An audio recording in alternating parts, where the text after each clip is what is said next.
छिंदवाड़ा का देवगढ़, जहां जमीन के अंदर दबी थी सदियों पुरानी बहुमूल्य धरोहर, जिसे खोज निकाला जिला प्रशासन ने। देवगढ़ इलाके के एक आदिवासी ने देवगढ़ के किले के आसपास सैकड़ों की संख्या में बावड़ियों और कुएं के बारे में जानकारी दी। इसके बाद हाथ लगा 16वीं शताब्दी की ऐतिहासिक धरोहर का खजाना। ये फैक्ट अपने आप में इतना ओवरवेलमिंग है कि इतनी बड़ी संख्या में कोई अपने जनता के लिए इस तरीके से कर सकता है। डेफिनेटली वो बहुत ही प्रगतिशील रहे होंगे जिन्होंने अपने लोगों के लिए एक सीरीज में बाउलीज बनाए हैं। मध्य प्रदेश के छिंदवाड़ा से करीब 45 किलोमीटर स्थित देवगढ़ 16वीं शताब्दी से ही अपने राजपाट और वैभव को लेकर चर्चा में रहा है। देवगढ़ गांव और आसपास के इलाके में 16वीं शताब्दी के गोंड शासकों द्वारा बनवाए गए कुएं और बावड़ियां हैं। भूगर्भीय परिवर्तनों के कारण ये बहुमूल्य धरोहर तकरीबन 400 सालों तक मिट्टी और गाद की परतों तले दबी रही।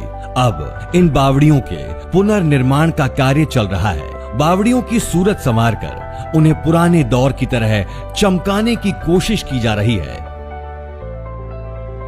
कोरोना संकट के बीच मनरेगा के तहत प्रवासी मजदूरों को स्थानीय स्तर पर रोजगार भी मिल रहा है। मजदूर सीमेंट बालू के साथ ही चूना, बेल, उड़द और सुर्की का प्रयोग कर बावड़ियों को अपने मूल स्वरूप में लाने का काम कर रही हैं। हम अगर सीमेंट से काम कर रहे हैं तो डेफिनेटली बहुत सारा हम उसके साथ इनजस्टिस कर रहे हैं, तो उसको फिर थोड़ा सा कुछ कंजर्वेशन आर्किटेक्ट की मदद से हमने लाइम मोटार को ही वापरने का रखा है और अपने ही एस्टीमेट में उसको प्रॉपर करके और लगभग हम लोगों ने लाइम मोटार से ही उसको ट्रीट करना शुरू किया।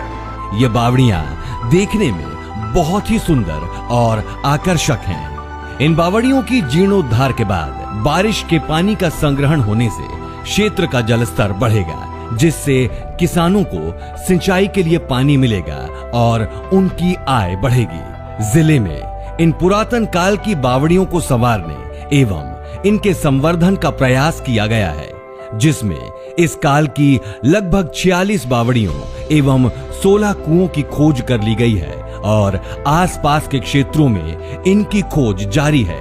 देवगढ़ में प्राकृतिक और ऐतिहासिक छटाएं बिखरी पड़ी हैं, जिसे देखकर पर्यटक भी मंत्रमुग्ध हो जाएं। ऐतिहासिक बावड़ियां भारतीय भूमिगत स्थापत्य ढांचे की एक अनोखी मिसाल है। धरोहरों के लिहाज से भी देवगढ़ का किला और समृद्ध होगा। यहाँ पर्यटकों की संख्या भी बढ़ेगी। छिंदवाड़ा ऐतिहासिक धरोहरों के संरक्षण के लिहाज से देश दुनिया में अपनी अलग पहचान बना रहा है। जो रियल कंट्री फील है उसको कैसे हम एक्सपीरियंस करा सकते हैं, तो डेफिनेटली छिंदवाड़ा के लिए काफ़ी अच्छी बात हो सकती है कि ये पूरा हेरिटेज, पूरा हमारे पास एक कल्चरल बैंड हमारे साथ है और इसको अगर हम लोग नए तरीके से गढ़ सकें तो बहुत अच्छी बात निकल के आए।